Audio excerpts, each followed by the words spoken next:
right, welcome back to the Scarlet Faithful podcast. I'm Aaron Brightman. This episode is brought to you by Knights of the Raritan, the Rutgers NIL Collective.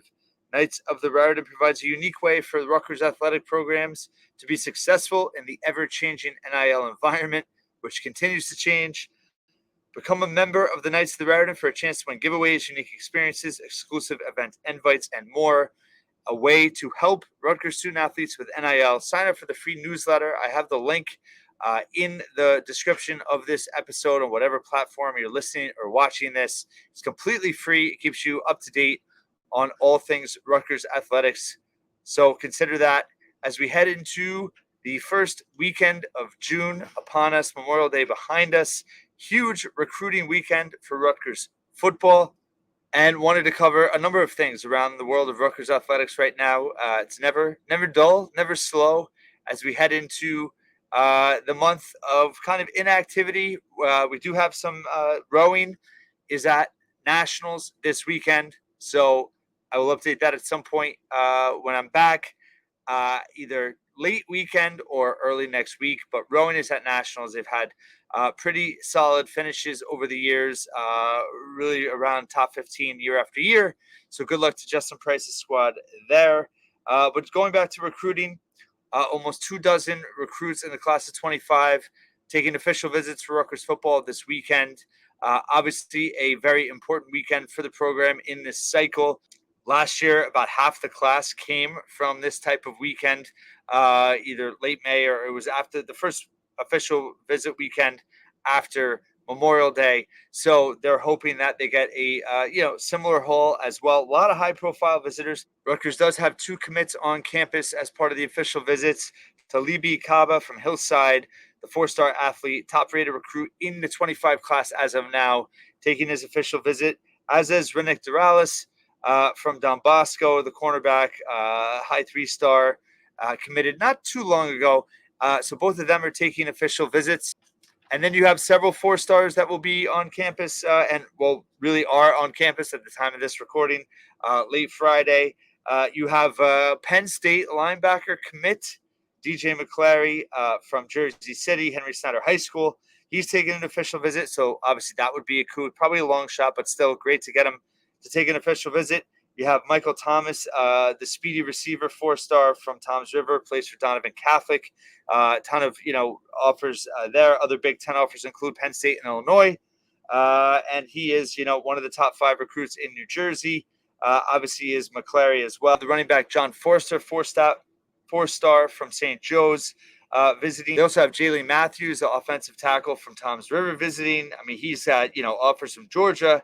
With that relationship with Fran Brown, Miami, Tennessee, Arkansas, a ton of, high-profile offers on campus, and things seem to once again be trending well there. So that would be a big pickup potentially.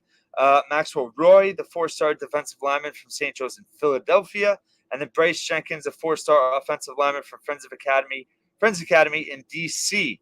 That's just to name a few. Also, Jordan Houston, the 3-star New York State. He's visiting. Overall almost 24, some unrated guys from Georgia, some 3-stars from Florida, some guys from Big Ten country, just a really big mix of talent. And you have to be excited for Rutgers football to be able to put together this type of visitor list.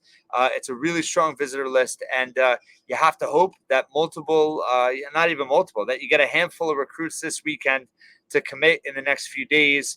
Ideally, can be the core of your 2025 class, which right now is ranked 34th nationally, 8 commits. Ranked 33rd nationally with 8 commits. Kahleah Copper, like I said, who's visiting. You have Isaiah Deloach from North Carolina, the 3-star linebacker, Jaden Elijah from Mattawan, the offensive tackle. Doralis is visiting as well. You have Sani DeGraffendite from Atlantic City, the wide receiver. Jayon Simon from Jacksonville, Florida, 3-star defensive lineman. Stephen Murray, also from North Carolina, 3-star athlete. And then Sean Ashenfelder, the quarterback, 3-star from Florida. Staff's really high on him. 33rd nationally right now, 8th in the Big Ten. And, rankings don't mean anything right now, but it's a solid start that can really be boosted by a strong recruiting weekend right now. So stay tuned there, and we'll see how the commitments go. I probably will do something Sunday night to kind of recap, assuming that there's multiple commits at that point.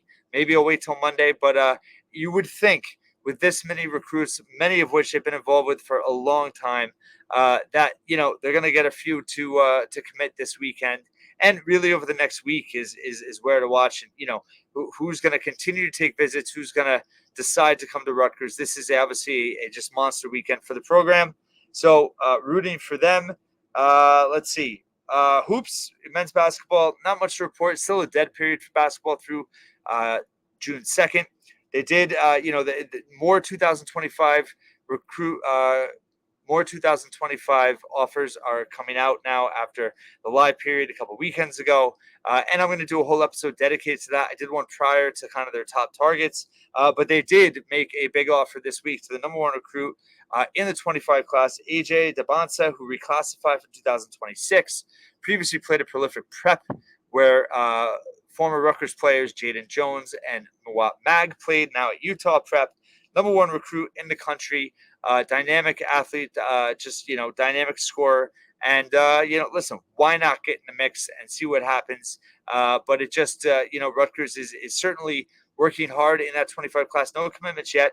But I think as the summer goes on, we'll start to see some chips fall. And obviously looking to ride the momentum of the 2024 class, ranked number 3 right now nationally. Moving on, baseball, was reported by Rutgers Wire, Christian Dyer, that Michael Timberlake, pitcher from Montclair State, committed to Rutgers baseball this week, and had played 2 years there.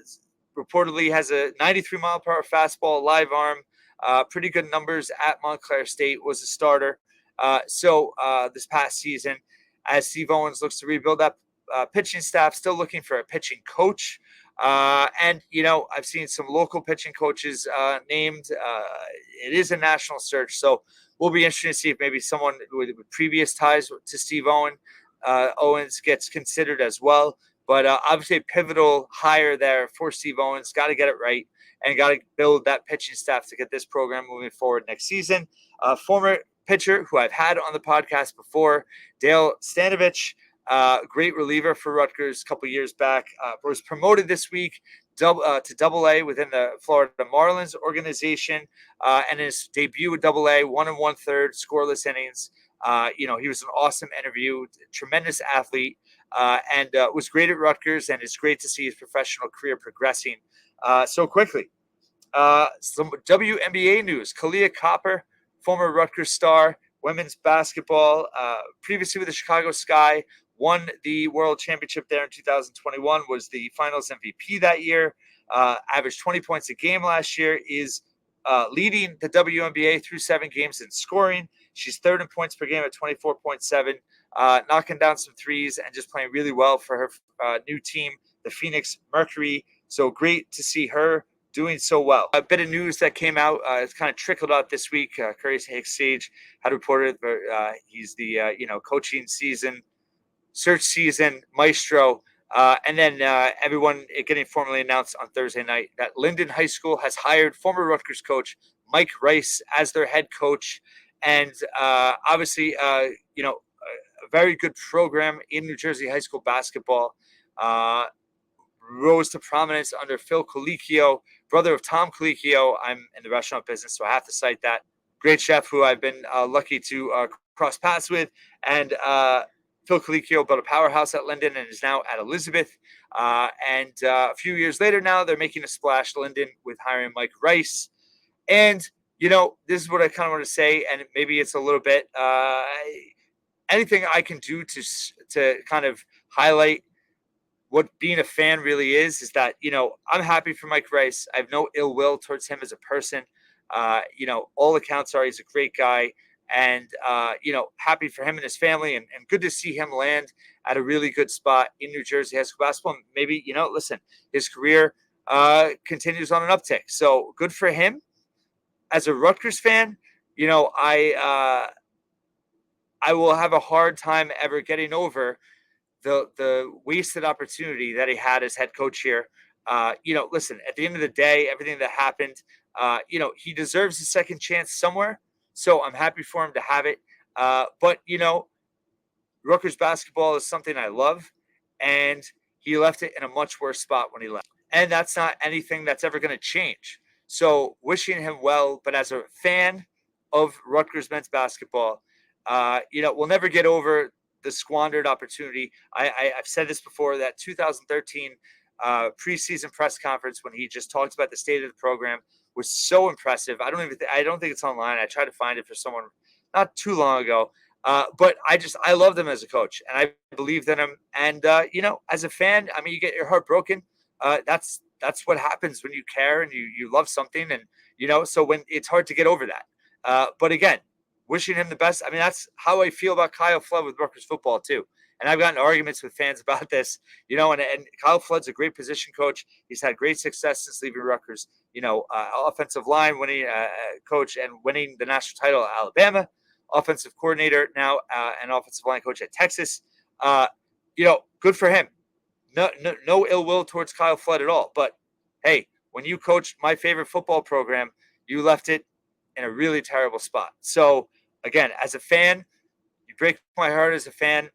It's hard for me to ever get over. There's most things in life you deserve a second chance. So I'm happy for them.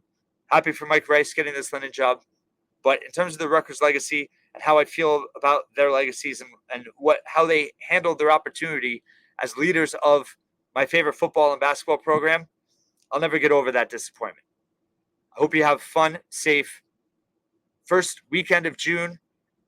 Keep your eyes peeled for Rutgers football recruiting news, and I'll be back at some point. I'm thinking Sunday night, maybe early Monday, based on how many commits come out. And, maybe next week we'll get some scheduling news with Rutgers Hoops. We'll see what happens with that 13th spot. By the way, Ugana Anyansu, people keep asking me about, and I talked about it at length in my last podcast. He's taking an official visit now to Kansas State after he officially withdrew from the NBA draft. So, again, don't think it's trending anywhere close to Rutgers. And thanks so much for listening and watching this episode of the Scarlet Faithful podcast once again. Have a fantastic weekend.